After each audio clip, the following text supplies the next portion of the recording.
I am struggling this morning. Why am I struggling this morning? I woke up, I got coffee, I'm early. I am struggling this morning. It's because I took the full weekend off. I took the full weekend off. I didn't really come in here and stare at charts for 13, 14 hours a day. I didn't go reading news. I took the whole weekend off, and it's showing on this Monday morning. If you don't know who I am, well, welcome to the weird guy they call Christian Israel. I'm here every single Monday through Friday, 9 a.m. to 10 a.m. Central Time. This is Christ and Crypto in the Morning. We break this down in 3 sections. The first section, we do TA and talk about technical analysis using Elliott waves, structure for the most part, right?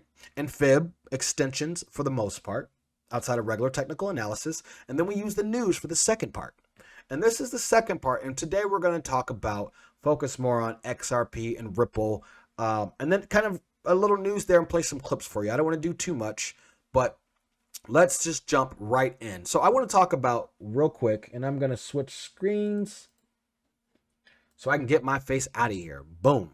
All right, not my face, but the rest of the screen so you can see the whole thing. So over the weekend, I don't know if you guys did the ape coin metaverse jump, but a lot of people spend a lot of money on fees.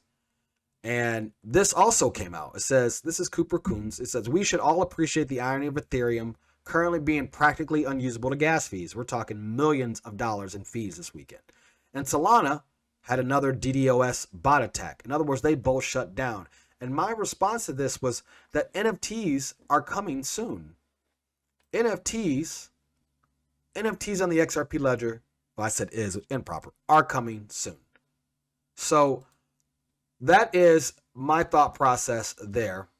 So why does all that matter? Why is XRP being hated so much? Like so much. I mean, even the the coin market tweet last week and so forth. There's a great article thread by Panos that you can go over. That's not what I want to talk about today. I want to talk about and play for you Mrs. Hogan and her analysis based on the new order put out by Judge Torres. Here we go. Let me go ahead and play this. On something is at the end of the day just an educated guess. For example, if she decides she needs Mrs. Hogan and her analysis based. I thought I was playing oral it. Argument, then that would likely push Okay, back it's playing. judgment There we go. on the case. Or for example, if there is an appeal pending on the discovery issue, that could delay things. But what we know for sure is that the judge won't be ruling on the case in September. A judicial ruling is not coming until December and possibly even early 2023, which brings us, of course, to the completely baffling Hinman emails and the SEC's death quest to protect these emails at any cost. And with the deliberative process privilege argument not going well for the SEC, it just filed a motion to not produce the Hinman speech emails and argue that the emails are also protected by attorney-client privilege. It's interesting to note that at this point in time, the SEC has spent more time and effort trying to protect these emails than any other issue in this litigation, including fighting over things like whether XRP is a security or not. Interesting. In any case, here is the motion and what the SEC is asking the court. The SEC renews its assertion that the attorney-client privilege protects internal documents related to a June 14, 2018 speech delivered by Bill Hinman, the then director of the SEC's Division of Corporate Finance. So where did this come from? The SEC raised attorney-client privilege back in August 2021, and it sat dormant pending resolution of the deliberative process privilege arguments since then. It's almost like the SEC kept this argument in its back pocket in case the deliberative privilege argument didn't go well for it, which it hasn't at all. The attorney-client privilege is the oldest and most important privilege in law and is meant to protect communications between you and your lawyer, so what you tell your lawyer can't be used against you. The test for what is covered is simple. Attorney-client privilege covers communications, 1, between you and your lawyer, 2, that are confidential, and 3, which communications constitute legal advice. I used to work for a law firm that represented California cities, and this issue was of course important to us. And working for a government agency can cause confusion about the first part of the test. who is the client? And that is the first thing that the SEC is going to struggle with in this motion. First off, the SEC has taken no less than 3 positions on whose opinion the speech was. So back in August of last year, when the attorney-client privilege was first raised, it was the SEC's opinion, then it later became Mr. Hinman's personal opinion, then it finally became the division's opinion. And now we might understand the strategy behind that, because in arguing its motion, the SEC characterizes the first group of emails as being legal guidance from within the division itself. The first 23 entries listed on Attachment 1 to the motion reflect drafts that these attorneys exchanged among themselves with Director Hinman and with CorpFin attorneys who held responsibility for digital assets. So the SEC is trying to say that the first 23 emails are all emails from the division's lawyers only, and that the argument here is that the division itself is the client, and anything that's said within the division is attorney-client privilege. The problem the SEC is going to run into is that the court has already taken a hard position that Mr. Hinman's speech was his personal opinion. And as the SEC admits in its motion, Mr. Hinman had a personal attorney, Michael Seaman, and Attorney Seaman was also involved in advising Mr. Hinman on the speech. If Director Hinman had his own personal lawyer to advise him, were the other numerous lawyers who emailed him about the speech also his attorneys? There's a case called Baxter versus Reed, which gives some insight for us. And in that case, the attorney for the city met with 2 council members and also 2 people from the fire department to talk about a lawsuit. And the court said that the inclusion of the people from the fire department stopped attorney-client privilege from applying. That will likely be something Ripple will be arguing on the first prong of the test. But the bigger problem for the SEC is the third prong, which asks whether legal advice was provided in the emails. When going into this discussion in its motion, the SEC hesitates a little.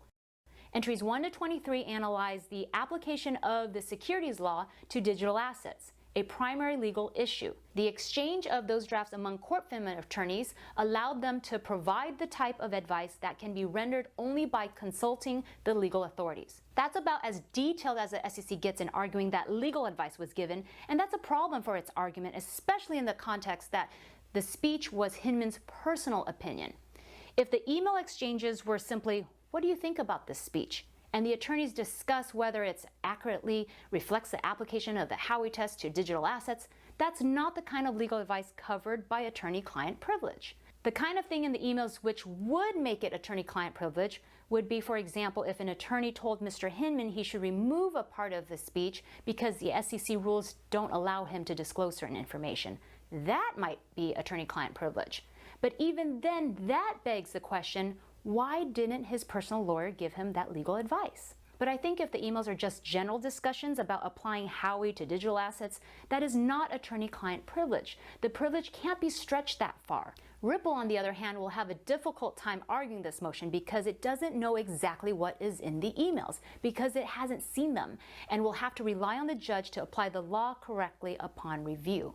This issue will be playing out over the next month, and as you see it come up, remember to ask, 1, was Hinman even the client? And 2, was there legal advice given, or was it just general legal discussion?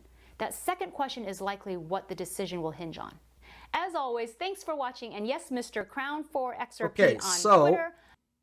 That is the easiest way for me to be explained, is to have a professional attorney, and you guys know Mrs. Hogan, right? Jeremy's wife from Legal Briefs, explain. Now, we didn't go into the dates because that was the first half of it, and there's no need to do that.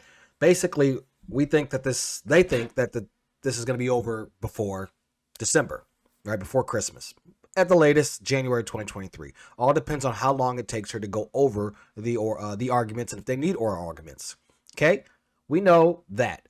Now, the question here is, what is going on with these emails? Like, I don't understand. You brought us, I'm saying us, because you said all XRP people that invest in XRP are holding securities. So we're saying the SEC brought the suit against us. Okay? But why are you hiding the emails? I just don't understand. Like, what do these emails really say? 4 different stances on it, where the judge has already said, no, it's his public opinion. That's what you said. And now that the fact it's his public opinion, then we're going to get him released. And now it's a lawyer. And now it's ethics. And now it's private conversation between attorney. But are they all your attorneys? Are they all personal attorneys? This is a crock show. For real. Like, what kind of show is this? I don't know, but I wanted to play that for you so you get a good idea. And today is not a lot of me speaking about XRP. I'm going to let Brad speak to you guys about it more. And this interview, now I'm halfway through this interview. It's 6 minutes and 20 seconds, 6 minutes and 22 seconds into this interview. But Brad reveals some secrets in here. And I don't want to interrupt. There's no monetization, copyright stuff to play this interview. So I'm going to let it play. And I'm going to shut up, and I want you to listen to it. Listen to what he says, because one, look at this man's smirk on his. He's in the Bahamas here, by the way. He was just on Bloomberg. Now he's in the Bahamas, and these guys are doing real things. So if you haven't seen the whole interview, I've uploaded most of it on TikTok, but here's the whole thing, and I just want you to listen to it because it's important to know what you own. See what he's saying. Now, this is a guy that's apparently, probably the most hated crypto in the whole crypto space is XRP. You got to wonder why. All right? So let's make sure, and let's go ahead and play this. Yeah. And as well, some countries plan to launch their central bank digital currencies. China already has a successful launch of digital yuan. So how do you see the existence of both cryptocurrency and central bank digital currencies? Well, typically, I mean, the way Ripple looks at this is Ripple's really trying to solve that cross-border payments problem. Central bank digital currencies are domestic by nature. They're issued by a central bank or potentially issued by a central bank. So they're not really solving cross-border problems. They're solving domestic solutions more often than not. So look, I think that what we're seeing happen with stablecoins, we're seeing happening with central bank issued digital assets, I think is exciting. I'm not exactly clear how it's all going to play out. You're seeing countries experiment and test. Ripple has partnered with several central banks around the world. Some we've announced, some we haven't yet announced, that they're issuing and testing using the XRP ledger to issue their digital assets on the XRP ledger as a token. So we're excited to be working with them. And look, at our core, Ripple's really good at working with enterprise customers. A government is just a big enterprise customer. We know how to sell to. That's an interesting notion. I mean, in some ways, it's just a really big enterprise customer, and we're pretty good at that now because we've had a lot of experience with it and worked with some of the largest banks in the world, as well as a lot of the smaller payment companies that have grown very quickly using our technology. It's helped them grow more quickly. And what are your thoughts on stablecoins? I put stablecoins in the same category. I mean, look, here in the U.S., stablecoins face some of the same problems that the crypto industry at large faces, where you have a very aggressive Securities and Exchange Commission making statements about are those securities, and I think you're seeing uncertainty around how that will play out. But look, I think, as I've said, it's a multi-chain world. I think there will not be one solution to rule them all, and I think there'll be solutions that cooperate with each other and integrate with each other in ways that help both projects. And in your opinion, what is needed for the mass adoption of crypto? Well, look, I mean, it's an interesting question because I'd start by saying I think over 50 million people in the United States are already have crypto exposure one way or another, and so that's kind of mass adoption. That's a lot of people.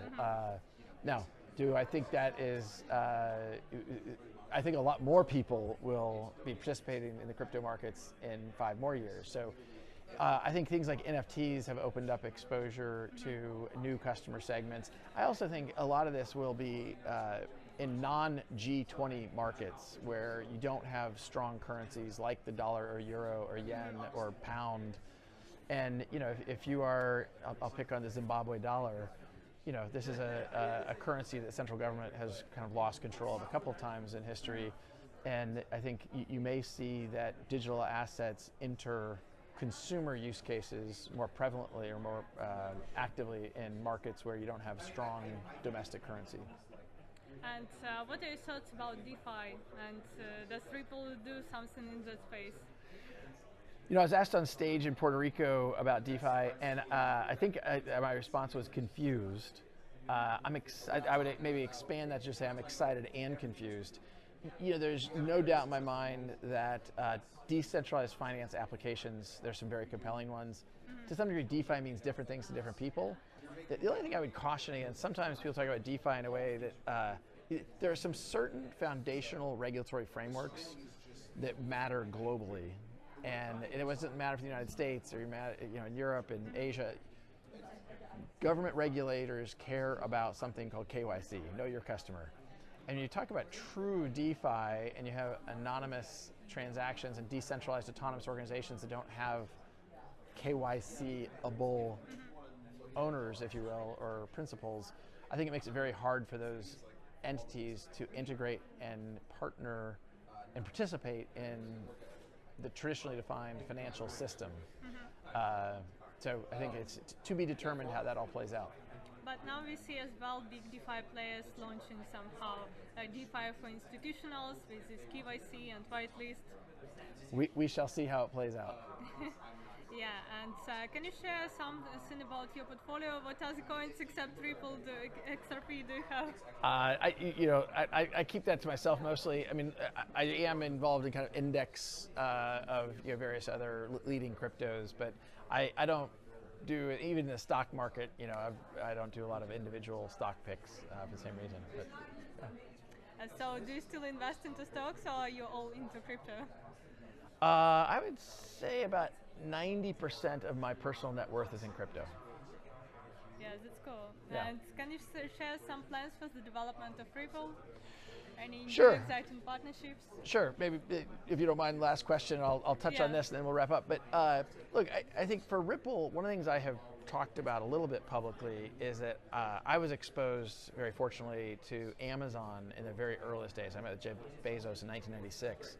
And at the time it was called Amazon Books. And Amazon was a bookseller, and they competed just with books.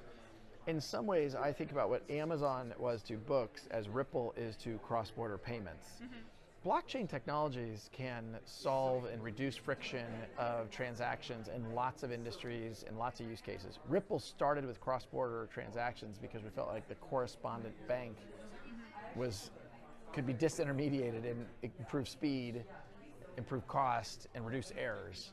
But there's a lot of other examples like that, and we certainly think there's other vertical industries we'll go after. We've talked a little bit publicly about some things we're doing with the carbon credit marketplaces as one example, but there's some other things that we'll continue to work on to go beyond just books.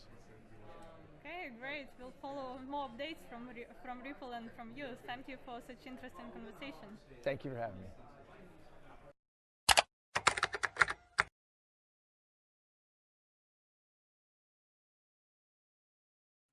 Okay. Man, the struggle is real this morning for me. All right, tomorrow I look forward to being more awake and going. So we got a couple things in that interview, and I go back and watch it. I don't need to reiterate what was said, right? But the big thing for me was the comparison for Amazon to Ripple. Brad's 90% of stuff is into crypto of his investment. But the big thing is that they announced he's working with banks that he's announced, and central banks they haven't announced. They've announced a lot of big-time central banks, but the question is, who are they working with they haven't announced, right? And the only ones we know that haven't been testing Ripple technology is the Federal Reserve. So I'm curious, what do you guys know? What else is out there being tested that we have not seen on paper? That is the question. So let's dig into that over the next few days and see. But I want to play that for you because Monday was just some new update on the XRP. I think this month is going to be insane when it comes to price action. And I think over the next 120 days, we're going to grind our way all the way up.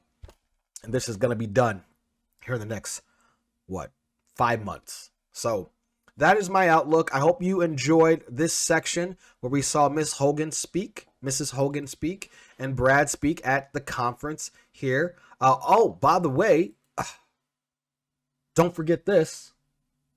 Ripple opens its first office in the European Union. The new office will be located in Dublin, Ireland. Is he a pot of gold? Is this man a pot of gold? That's all I want to say.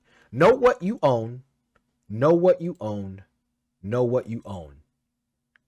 This is your boy Christian Israel. I'm tuned in every single day, Monday through Friday, 9 a.m. to 10 a.m. on Christ and Crypto Live. This is the second section for the daily topics. Is Brad our lucky charm? Are we in the right place? Let's see. All right, guys. God bless, and let's go on to the next section. Let's fade to black.